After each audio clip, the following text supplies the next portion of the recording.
In the year 1519, a man died in France at the age of 67. He left behind thousands of pages of notes written in mirror script so that only he could read them easily. He left behind two of the most famous paintings in history. He left behind designs for flying machines, tanks, weapons, water systems that wouldn't be built for centuries. He left behind architectural plans, anatomical drawings based on human dissections he performed in secret, sketches of cities that were never built, and he left behind dozens of projects he had started and abandoned, commissions he never finished, works he promised and never delivered. His name was Leonardo da Vinci, and in my view, he's the most tragic figure in European history. Not because his life ended badly, but because it never ended at all. It just kept starting over and over in different directions. Leonardo was born in 1452 in the small town of Vinci, near Florence. His father was a notary, a man of some standing. His mother was a peasant woman. He was born outside of marriage, which meant that despite his father's position and his obvious talent, the traditional paths to education were closed to him. He would never attend university. He would never study Latin with the elite of Florence. Instead, at around 14, he was apprenticed to Andrea il Verrocchio, one of Florence's greatest artists. This was actually lucky. In Verrocchio's workshop, Leonardo learned not just painting, but sculpture, engineering, metalwork. He was exposed to the full spectrum of making things. By his mid-20s, he was already being recognized as a genius. Artists and patrons wanted his work.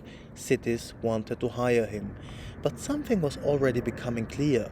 Leonardo couldn't finish things. He left Florence for Milan in his late 20s, partly because the work he'd promised in Florence remained unfinished. In Milano, Leonardo found his ideal patron, Ludovico Sforza, the Duke. Ludovico wanted a genius who could do everything, and Leonardo was exactly that.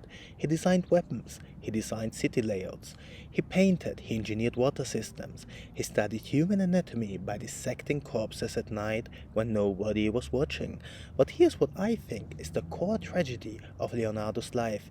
He was interested in everything, which meant he was committed to nothing. He wrote about this himself. His notebooks reveal a man constantly frustrated with his own lack of focus. I want to know how birds fly, he wrote at one point. So he spent weeks studying bird anatomy, filling pages with sketches of wings, bones, and feathers. Then he moved on to something else.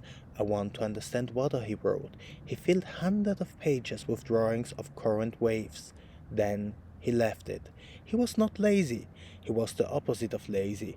He was so hungry to understand everything that he could never stay long enough in one place to master any single thing. It's as if his mind worked at a pace his hands and his lifespan simply couldn't keep up with. His notebooks tell the story better than any biography could. Thousands of pages written backward in mirror script, filled with observation, designs, sketches, and ideas. They are drawings of flying machines, some of them hundreds of years ahead of what aviation would eventually become. They are anatomical drawings, so precise that they wouldn't be matched for centuries, made from bodies he dissected in secret, at night, breaking the law because the law forbade it. They are designs for weapons, for fortifications, for bridges, for cities. And scattered throughout are little notes of frustration. Why do I waste time on this? I must return to the painting. I will finish this. I must finish this. But he didn't finish. Again and again. He abandoned work midway through because something else had captured his attention. He took commissions and didn't deliver them. Patrons waited years for paintings that never came. Cities hired him to design fortifications he designed but didn't build. And yet, the things he did finish were extraordinary. The Last Supper, painted on a refectory wall in Milano, is arguably the most influential painting in European history. The Mona Lisa, which he carried with him for years, which he kept returning to, retouching, never quite satisfied. Both of these paintings have something in common. They are unfinished in a strange way. The Last Supper was painted using a technique that didn't hold, and it began crumbling almost immediately. as if even his masterpiece was designed to not last. The Mona Lisa is famous for what it hides. We don't know who she is. We don't know why she's smiling. We don't know what the landscape behind her means. He left it ambiguous deliberately. In my view, this is the key to understanding Leonardo. Even his finished work feel incomplete. They feel like they're holding back, like there's more underneath that he's keeping from us. He wrote about this too. In the Mona Lisa, he kept working on it, kept adjusting it, because he could never quite capture what he was trying to express.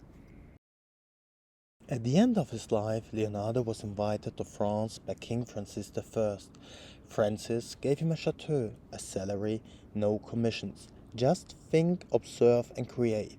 Leonardo spent his last years drawing, thinking, dissecting bodies, studying water, filling more notebooks. He never stopped being interested in everything. When he died in 1519, he left behind boxes of notebooks that no one could read because they were written in mirror script. It took centuries before people figured out that the backwards writing was intentional. And when they finally did read them, they discovered that Leonardo da Vinci had discovered dozens of things that wouldn't be officially discovered for hundreds of years. He had figured out principles of aerodynamics. He had studied fossils and understood geological time. He had designed machines that wouldn't exist for centuries. All of this was hidden, not because he wanted to hide it, but because he was too distracted to publish it, to share it, to finish it, and present it to the world. What strikes me most about Leonardo is that his tragedy wasn't failure, it was possibility. A man can fail at one thing, and that's instructive. It teaches him something, but Leonardo was so capable of doing everything that he never had to choose. And that freedom to never choose, that ability to always pursue something new, cost him everything. He died leaving his greatest works unfinished. His most brilliant ideas scattered across thousands of pages in a code nobody could read. In modern terms, we would call this a lack of focus. We call it a failure to prioritize. But I think it was something deeper. It was a mind that was simply too large for any single project, any single lifetime, any single body. He wanted to know how everything worked. And the problem with wanting to know everything is that you never know enough about any one thing. Leonardo once wrote, "Learning never exhausts the mind." But what if your mind is so eager to learn that it exhausts itself, never resting long enough anywhere to actually master anything? Do you think his unfinished work was a failure, or was it the inevitable result of a mind too curious to settle? Let me know in the comments. Leonardo da Vinci spent his life pursuing everything and finished almost nothing. He was a painter, a sculptor, an engineer, a scientist, an architect, an anatomist, a weapon designer. He was so many things that he was never quite fully any one of them. But the strange thing is, we remember him not for the things he finished, but for the things he imagined. His notebooks filled with ideas he never completed, with machines he never built, with knowledge he never published. Those notebooks are what made him immortal, not despite being unfinished, because of it.